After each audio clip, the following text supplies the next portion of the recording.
O transtorno do espectro autista, popularmente conhecido como autismo, é um transtorno do neurodesenvolvimento, caracterizado por dificuldades de comunicação e interação social e também, gente, pela presença de comportamentos repetitivos ou restritos. Segundo o governo federal, cerca de 2 milhões de pessoas têm autismo aqui no Brasil. E de acordo com o Ministério da Saúde, os sinais de alerta no neurodesenvolvimento da criança podem ser percebidos logo nos primeiros meses de vida. Depois do diagnóstico, a intervenção no autismo engloba uma série de terapias e acompanhamentos, que variam dependendo das necessidades individuais de cada um. São diversas áreas envolvidas nesse processo e hoje, aqui no De Bem Com Você, nós vamos destacar o papel da fisioterapia. E quem está aqui comigo para falar um pouco mais sobre esse assunto é a fisioterapeuta e neuropediatra Carol Costa. Carol, seja bem-vinda ao De Bem Com Você. Estou muito feliz com a sua participação aqui hoje, ainda mais para falar desse assunto, entender o papel da fisioterapia. E eu começo te perguntando, fazendo uma pergunta já relacionada ao desenvolvimento motor das crianças, Qual que é a importância do desenvolvimento motor para as crianças e como que o autismo pode interferir nesse processo? Bom dia, muito obrigada, pela apresentação. A grande importância do desenvolvimento motor é que as habilidades motoras, elas são como se fosse o alicerce, de oportunização para ganho de outras habilidades. Então, cognitivas, socioemocionais, a autoestima, a autoconfiança. Então, quando a criança ela explora ativamente o ambiente físico, isso possibilita a desenvolver outras habilidades. Então não é à toa, por exemplo, quando um bebezinho está começando a andar, ela está por volta dos 9 meses até os 18 meses, o pico de ganho de habilidades motoras, que é grande nessa época, ela sai do sentar e vai para a marcha, para o andar. Nessa mesma época se converge com o ganho de habilidades cognitivas, a criança passa a falar, passa a interagir mais com a família, justamente porque essa exploração do ambiente físico, ela possibilita o desenvolvimento de outras habilidades. Então é bem interessante assim. Então vamos pensar assim com uma criança que não consiga, que tenha dificuldade nessas habilidades motoras, ela tem dificuldade de desenvolver outras habilidades, ela perde a oportunidade. Sim, é um processo muito importante no desenvolvimento da criança, Agora o autismo, como que o TEA vai interferir nesse processo do desenvolvimento motor dessas crianças? Então, o transtorno do espectro autista, ele impacta significativamente o desenvolvimento motor, com várias deficiências. Então, por exemplo, coordenação motora, integração bilateral, equilíbrio. E tudo isso se converge com uma coisa que a gente fala muito e que trabalha muito na criança, que é a hipotonia. O que é a hipotonia? O tônus é um estado de tensão constante do músculo em repouso. Então, todo mundo tem o seu tônus ali. A hipotonia é esse estado de tensão um pouco abaixo do normal. Então, a criança que ela é mais hipotônica, ela tem uma dificuldade mais de contração muscular, diminuição da força muscular e isso acarreta todas as outras deficiências. Então, vamos pensar, uma criança que ela é hipotônica, que ela fica lá, já tem todas as dificuldades socioemocionais de interação, de comunicação social, como você mesmo falou. Imagina aquela criança que ela é hipotônica, ela já fica isolada, como que ela vai brincar no parquinho? Se ela não tem essa capacidade de subir num brinquedo, Então, por exemplo, isso faz com que ela se isole socialmente. Então, vamos pensar lá na nossa época, na nossa infância, Quem não ficava chateado de ser a última a ser escolhida no jogo de queimada? Sim. Então, isso impacta a autoestima da criança também. Então, o sucesso na aquisição das habilidades motoras, ela fortalece até a percepção positiva que a criança tem sobre si mesma. Então, sobre a autoestima, a autoconfiança. Tudo mais. Então, é por isso que o desenvolvimento motor ele é tão importante, E o transtorno do espectro autista, ele impacta o desenvolvimento motor e por isso impacta as demais habilidades, os demais ganhos de habilidades. E, Carol, essa atenção ao desenvolvimento motor da criança, ela pode ajudar no diagnóstico precoce do autismo também? Sim. Sim, o diagnóstico precoce, ele pode ser visto com as deficiências motoras da criança. Então, por exemplo, um bebê, geralmente no transtorno do espectro autista, a gente já tem alguns estudos que um sinal importante é essa hipotonia. Então, é um bebê que nasce, mas ele é mais molinho, com 3 meses ele não consegue segurar a cabeça, ele não leva as 2 mãos, ele não junta as mãos, ele não se interessa por objetos, e juntamente com outras características de interação social. Então, é um bebê que não se interessa pelo cuidador. Então, eu falo que são duas pilastras principais para ver se aquela criança tem algum problema. Então, será que meu filho tem algum problema no desenvolvimento? São 2 coisas. O seu bebê, ele é interessado? Se o bebê ele é interessado pelas pessoas, pelos pets, pelos brinquedos, se ele é um bebê interessado, ok, tá tudo certo. E a evolução dessa criança. Essa criança evolui, porque a criança ela muda muito rápido. Então, um dia ela não tá fazendo nada. No outro dia ela já grita, ela já fica um pouquinho, né, sentada com apoio. No outro dia ela já tá sem apoio. Então, é essa evolução que a gente tem que perceber. Então, se o interesse e a evolução está adequado, o seu bebê tá tudo certo com o seu bebê. Agora, geralmente a hipotonia pode ser um importante sinal de alerta para algumas crianças para o diagnóstico precoce no transtorno do espectro autista. E principalmente não só o diagnóstico precoce, mas a intervenção precoce. É isso que é importante. Porque o diagnóstico não faz muita diferença para a gente na prática clínica. O mais importante é que essa criança, né, que a gente possa intervir com ela precocemente. Sim, falando de intervenção já, né, Carol, a gente vê no autismo é um trabalho multidisciplinar, é muito bacana, assim, são vários profissionais envolvidos, a gente vê muito trabalho do fono, do psicólogo, do terapeuta ocupacional, enfim, são diversas áreas no processo. Agora, falando da fisioterapia, né, qual que é o papel da fisioterapia? Então, eu sempre falo que a fisioterapia na criança com transtorno do espectro autista, ela é o atalho para a aquisição dos objetivos de outras terapias.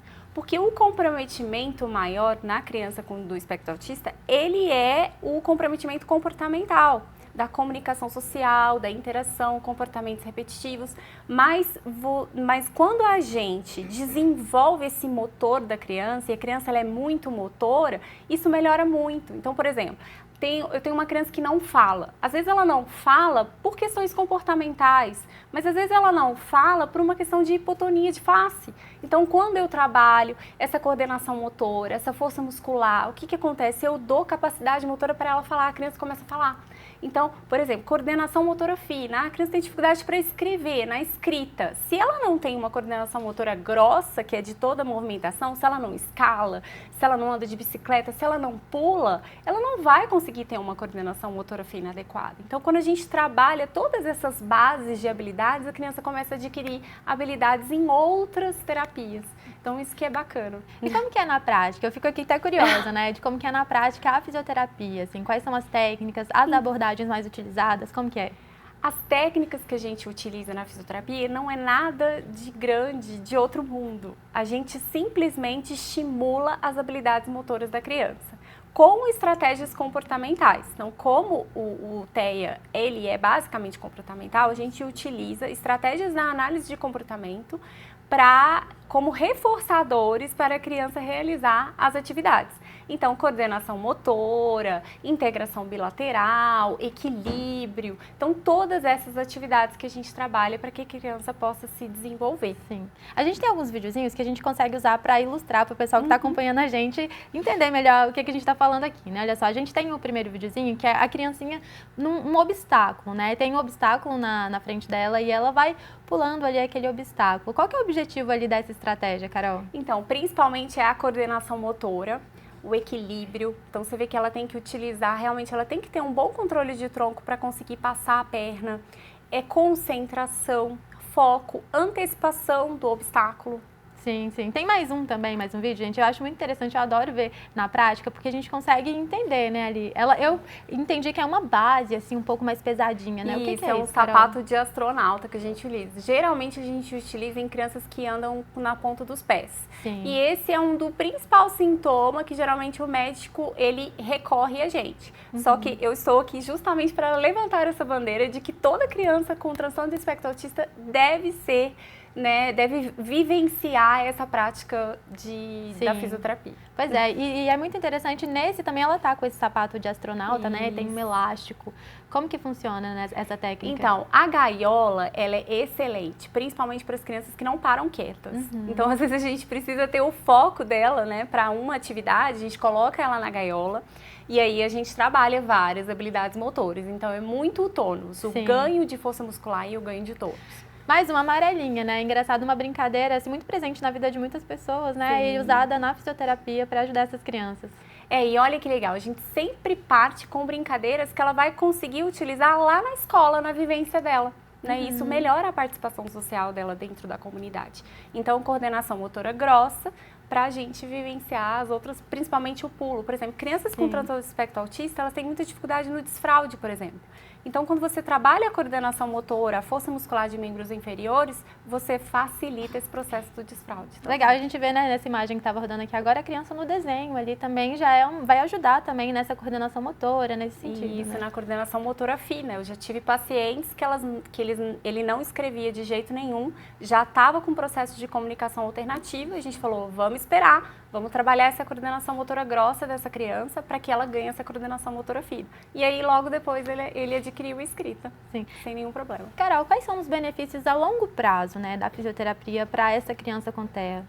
Então, tem alguns estudos que já falam que quando a gente intervém com a fisioterapia, principalmente na primeira infância, o prognóstico é muito melhor para o ganho de outras habilidades, principalmente pensando na importância que o desenvolvimento motor tem no desenvolvimento de outras habilidades. Outra coisa que é bastante importante é que 1/3 das pessoas com transtorno do espectro autista, elas estão em sobrepeso. Tá?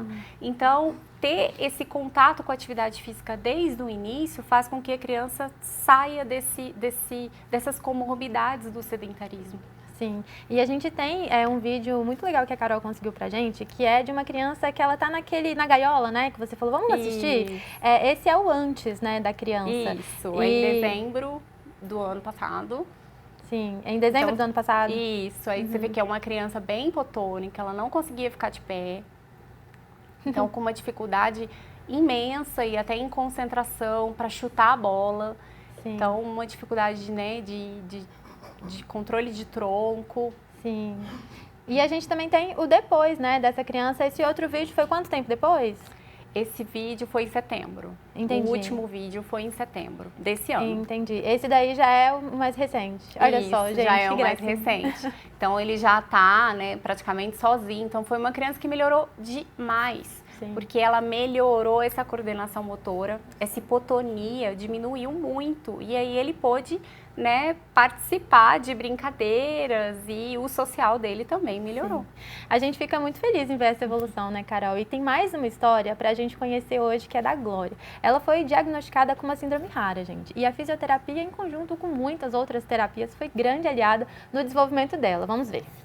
Eu sou Juliana, mãe da Glória. Glória tem 13 anos e é portadora da síndrome de Phelan-McDermott. Entre as terapias que são indicadas para o tratamento dessa síndrome encontram-se a fisioterapia, terapia ocupacional, fonoaudiologia, musicoterapia, hidroterapia, ecoterapia e terapias comportamentais. Glória se beneficiou de todas elas e atualmente ela se beneficia e muito da musculação, exercícios funcionais e ecoterapia associados.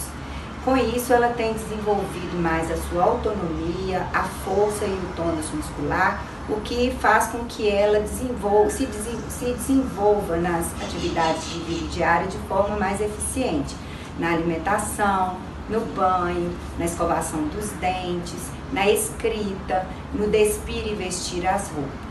Ela se beneficiou bastante também na sua postura, na sua marcha, né, na forma como ela caminha, nas brincadeiras, na socialização.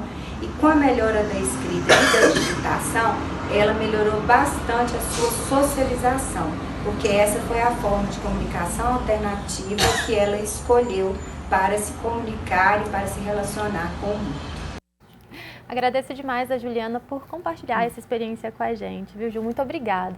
A Juliana, gente, faz parte do grupo Amigos e Familiares da Síndrome de Phelan-McDermid. É uma iniciativa muito interessante que busca orientar, informar familiares, além de envolver os profissionais da saúde e pesquisadores também na busca por tratamentos. Então, aproveito aqui, Carol, nesse finalzinho da conversa para abrir espaço para a gente falar um pouquinho dessa síndrome, né? Rapidamente, assim, o que é a Síndrome de Phelan-McDermid? Qual que é a relação dela com o autismo? E o que os pais dessas crianças devem ficar mais atentos, pensando em sinais de alerta? Tá.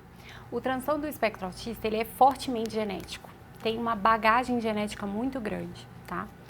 E tanto que a heredabilidade é em 90%. E aí tem alguns genes que estão relacionados com a interação social. A síndrome de Phelan-McDermid é justamente a deleção de um desses genes, que é no braço longo do cromossomo 22. Tá? Tem uma pesquisa na USP que eles rastrearam várias pessoas, cerca de mais de 3.000 pessoas, procurando realmente essa causa genética. E o que eles verificaram? Que 0,6% desse grupo poderiam ser diagnosticados com a síndrome de Phelan-McDermid. Então é uma síndrome, então vamos pensar, se temos 2 milhões de pessoas com transtorno do espectro autista, são 12 mil casos no Brasil. Então, uma síndrome que a gente pensava que era rara, ela não é tão rara assim, né? Ela pode ser muito comum. Então, e tem vários fatores, além da hipotonia, características autísticas, tem algumas características de face, né? Um queixo mais pontudo, pequeno, uma face alongada, pitose, protusão da língua. Só que essas características, elas não são tão notáveis. Então, às vezes passa, né? Mas o mais importante é que as pessoas realmente vejam outras questões, principalmente nos sintomas no transtorno do espectro autista.